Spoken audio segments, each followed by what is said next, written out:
کړک چینل ټولو کتونکو ته سلامونه. نن به د کړک کیسو په سلسله کې تاسو ته اتمه کیسه زه اورم. د دې کیسې عنوان دی د امرودما جومات. امرودما زموږ د کلي یعنی د کرک یو داسې مشر و چې ټوله ځواني یې په خورۍ او مزدورۍ کې تېره کړې وه.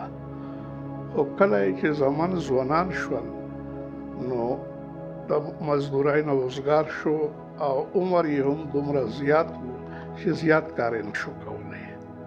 د امرودما تعلیم نه و خو خبرې یې د کار وې او لویه خوبي پکې دا وه چې د هر چا سره به یې مجلس نه راتلو.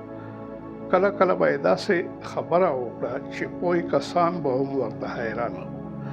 لکه امرودما دا نه منل چې ساینسدانان سپوږمۍ ته رسېدلي دي. یوه ورځ زه د سبق دپاره د غره په لور روان وم. ترخ کې مې کتابونه وو. امرودما ځان ته یوه کمره جوړه کړې وه. هغې بهر ناستو ځای چې ولیدلم په ما یې غږ وکړو چې دلته راشه. زه ورغلم. ده پوښتنه وکړه چې ته خو تعلیم حاصلوې، دا منې چې پیرنګیان سپوږمۍ ته رسېدلي دي؟ ما جواب ورکړو چې هو، دا خو بالکل صحیح خبره ده. امرودما ما ته حیران وکتل. بیا یې وویل چې ښه، که دا رښتیا وي ته خو تعلیم حاصلوې، نو داسې وکړه چې پیرنګیانو ته زما یو پیغام ورکړه. دا ورته ووایه چې دوی چې بیا سپوږمۍ ته لاړ شي نو د سپوږمۍ لاندې دې کپړه ولګوي. دغه شان به سپوږمۍ د ځمکې خلکو ته بیا نه ښکاري او موږ به یې هم ومنو چې دا په رښتیا سپوږمۍ ته رسېدلي دي. زه هم حیران شوم ځکه چې د امرودما دغه فلسفې ته ما سره هیڅ جواب نه و. زه ورنه روان شوم.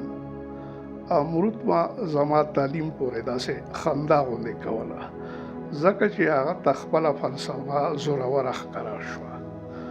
څه موده پس امرودما د لارې سره نږدې یوه بله کوټه جوړول شروع کړل. مستري هم خپله او مزدور هم په خپله. خلکو به ورنه کله کله پوښتنه وکړه چې دا څه جوړوي. امرودما به غلی و، خپل کار به یې کولو. د څه کار کولو نه بس معلومه شوه چې دی جومات جوړوي. اخر یې په یوازې ځان جومات جوړ کړو او بیا یې تالا ورته ولګوله.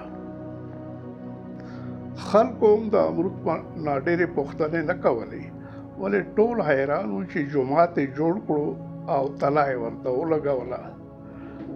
یوه ورځ د کلي په لوی جومات کې چې د مازدیګر لمونځ وشو نو امرودما پاڅېدو او مولوي صاحب ته یې وویل چې که اجازه وي زه یوه خبره کول غواړم. مولوي صاحب اجازت ورکړو. امرودما په جومات کې ناستو کسانو ته وویل چې تاسو ته معلومه ده چې ما جومات جوړ کړی دی او د جوړېدو نه پس مې تالا ورلګولې ده. زه هغه کسانو ته اجازت ورکوم چې زما په جومات کې عبادت وکړي، چا چې دروغ نه وي ویلي، غیبت یې نه وي کړی او د بل حق یې نه وي خوړلی. امرودما دا خبرې وکړې او لاړو. خو د دې نه پس هم جومات ته تالا لګېدلې وه.